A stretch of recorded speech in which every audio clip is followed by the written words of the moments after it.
കടലിൽ പോയിട്ട് തിരിച്ചു വരാത്ത അച്ഛൻ്റെ മകനാണ് ഞാനിന്ന് എൻ്റെ കുടുംബത്തിന് ഒന്നുമില്ല, എനിക്കൊന്നുമില്ല, എൻ്റെ മക്കൾക്കൊന്നുമില്ല. 4 ലക്ഷം രൂപ കടക്കാരനായിട്ട് ഈ ഗവൺമെൻറ്. കാരണം ലോൺ എടുത്ത് അടക്കാൻ കഴിയുന്നില്ല, പണിയില്ല. സ്വന്തമായിട്ട് കടൽ തീരത്ത് ഒരു മത്സ്യത്തൊഴിലാളി നിലയ്ക്ക് ഒരു പെട്ടിക്കട വെച്ചതാണ്. ആ പെട്ടിക്കടക്ക് വരെ ലൈസൻസ് എൻ്റേത് മാത്രമായിട്ട് ഇവർ ക്യാൻസൽ ചെയ്ത് ഇപ്പോൾ എനിക്ക് പ്രവർത്തിക്കാൻ കഴിയുന്നില്ല. ഞാൻ 4 ലക്ഷം രൂപ കടമാണ്. പിന്നെ ഞാൻ എങ്ങനെ ഇവരെ അനുകൂലിക്കും? ഇപ്പോൾ എനിക്ക് റേഷൻ തരുന്നത് എൻ്റെ കേന്ദ്ര ഗവൺമെൻറ് റേഷനാണ്. പിന്നെ കൂടാതെ ഞങ്ങൾക്ക് മത്സ്യത്തൊഴിലാളിക്ക് കിട്ടുന്ന ഒരു 6000 രൂപ വർഷത്തിലുണ്ട്, അതും കിട്ടാൻ തുടങ്ങി. അപ്പോൾ 32,000 രൂപ കിട്ടി. അപ്പോൾ ഈ കേന്ദ്ര ഗവൺമെൻറ് അല്ലാണ്ട് ഞാൻ ആരെ അനുകൂലിക്കും? ഈ കൊള്ള ചെയ്യുന്നതും ഈ നാട്ടിനെതിരായിട്ട് പ്രവർത്തിക്കുന്നതും രാജ്യത്തിനെതിരായിട്ട് പ്രവർത്തിക്കുന്ന ജനങ്ങൾക്കെതിരായിട്ട് പ്രവർത്തിക്കുന്ന ഗവൺമെൻറ് വീണ്ടും നിലനിർത്താനോ?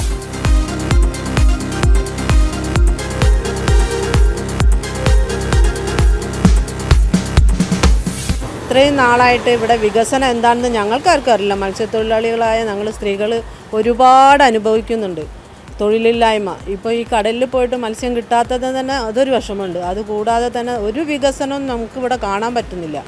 ഒരു ഹോസ്പിറ്റലിൽ നമ്മൾ കുട്ടികളും സ്ത്രീകളും ഒക്കെ ആയിട്ട് ചെന്നാൽ അവിടെ മരുന്നില്ല, അവിടെ എക്സ്റേ ഇല്ല, അങ്ങനെയുള്ള ബുദ്ധിമുട്ടുകൾ. പിന്നെ അതുകൂടാതെ തന്നെ സ്ത്രീകൾക്ക് പുറത്തിറങ്ങി നടക്കാൻ പറ്റാത്ത അവസ്ഥ, മയക്കുമരുന്നിന് അടിമകളാവുകയാണ് കുട്ടികൾ ഇവിടെ. അങ്ങനെ ഒരുപാട് ഞങ്ങൾക്ക് ഈ പ്രദേശത്ത് തന്നെ ഒരുപാട് കാര്യങ്ങൾ ഞങ്ങൾ എത്രയോ പ്രാവശ്യം ആവശ്യപ്പെട്ടിട്ടും നമുക്കിത് നടക്കാതെ പോകുന്നത്.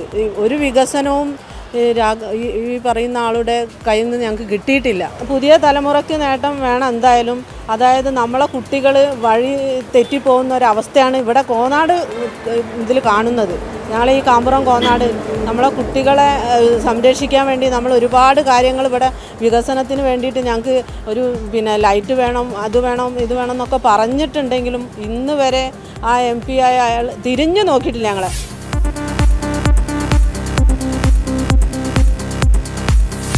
ഈ 2014 ശേഷം വലിയ വികസനം രാജ്യത്തുടനീളം നടക്കുന്ന സമയത്ത് അതിൻ്റെ ഭാഗമായിട്ട് നടക്കുന്ന ദേശീയപാത വികസനമല്ലാതെ ഒരു സംവിധാനം എടുത്തു കാണിക്കാൻ വേണ്ടി പറ്റുന്നില്ല. അതുകൊണ്ട് തന്നെ ഈ MP പൂർണ്ണമായിട്ടുള്ള പരാജയമാണ്. അതേസമയം നമ്മൾ നോക്കുന്ന സമയത്ത് റെയിൽവേയിൽ വലിയ വികസനം കോഴിക്കോട് റെയിൽവേ സ്റ്റേഷനിൽ നടക്കുമ്പോഴാണ് 435 കോടി രൂപയുടെ വികസനമാണ്. കോഴിക്കോട് റെയിൽവേ സ്റ്റേഷൻ ആധുനിക രീതിയിൽ വിമാനത്താവളം രീതിയിലേക്ക് നവീകരിക്കാൻ വേണ്ടി പോവാണ്. ആ കോഴിക്കോട് റെയിൽവേ സ്റ്റേഷൻ്റെ തൊട്ടടുത്തുള്ള വെള്ളയിൽ റെയിൽവേ സ്റ്റേഷനുണ്ട്. ആ വെള്ളയിൽ റെയിൽവേ സ്റ്റേഷനിൽ കോവിഡ് കാലത്ത് നിർത്തിയിട്ടുള്ള ആ വണ്ടികൾ പുനഃസ്ഥാപിക്കാൻ വേണ്ടി പോലും ഈ MPക്ക് സാധിച്ചിട്ടില്ല എന്ന് പറഞ്ഞു കഴിഞ്ഞാൽ പൂർണ്ണമായിട്ടുള്ള പരാജയമാണ് ഈ MP. Indian Institute of Commerce Lakshya presents Jana Shabdam in association with Amritaveni.